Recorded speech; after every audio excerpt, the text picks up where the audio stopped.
Thank goodness you are here. This is a comedy adventure game which is set in a bizarre northern English town called Barnsworth.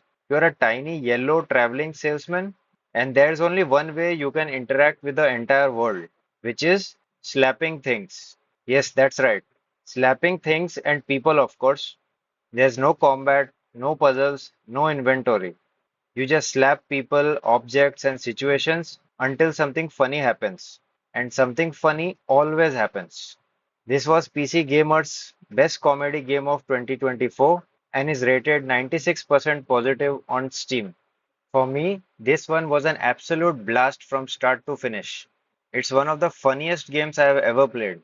The writing is sharp and the gags are perfectly timed. You never know what's coming next. 2 to 3 hours of pure comedy.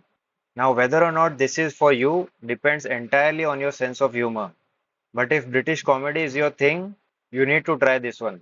Next up, we have two games, Subsurface Circular and Quarantine Circular. Two short text adventure games by Mike Bithell. Yes, this is the same guy behind Thomas Was Alone. Subsurface Circular puts you in the role of a robot detective on a subway, where you will investigate why robots are going missing. And Quarantine Circular drops you into a world ending pandemic where scientists discover that aliens have been watching. Both games are doable in a single sitting. Now I am combining these two games because they belong together.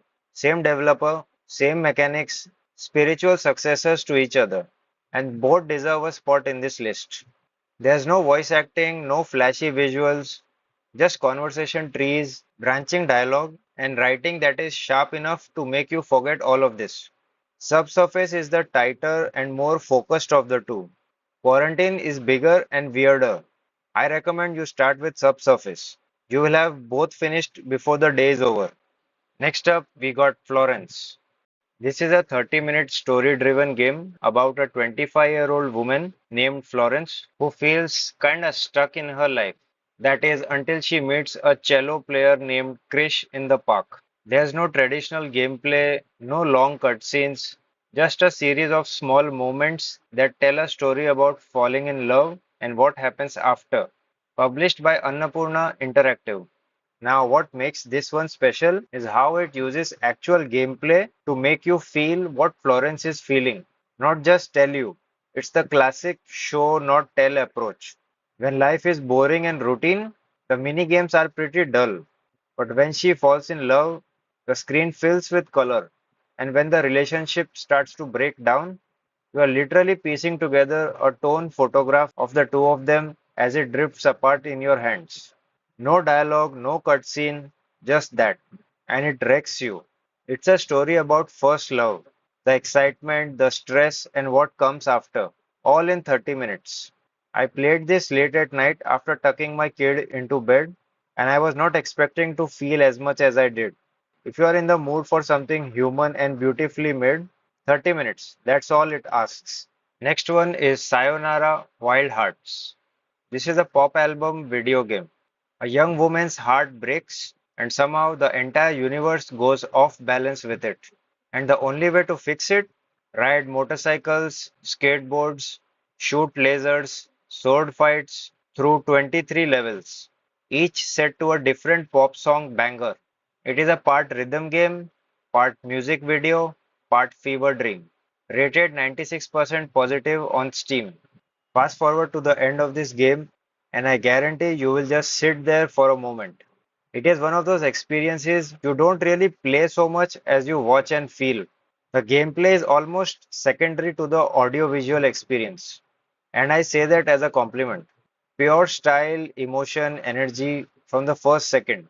It's about 2 hours long and one of the most memorable games that I have played. It is one of those things that you just have to see to believe. Next up, we have A Short Hike. This is an open world exploration game where you play as a young bird called Claire who's visiting her aunt at a mountain, and your only goal is to reach the summit.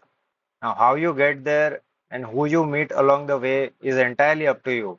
This was made by a solo dev and is rated 99% positive on Steam. I don't know a single person who has played this and not love it. It's 2 hours of the most peaceful and perfectly crafted experience in gaming.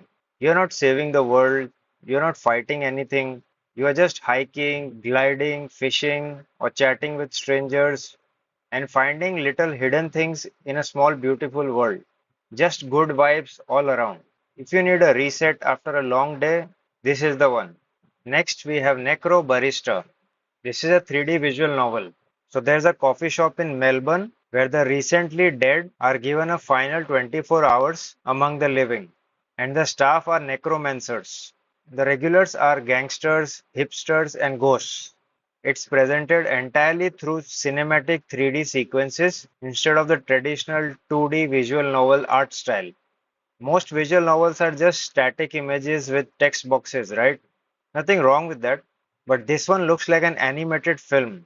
So the setting is a coffee shop in Melbourne where those who have recently died get one final 24 hours among the living before they move on.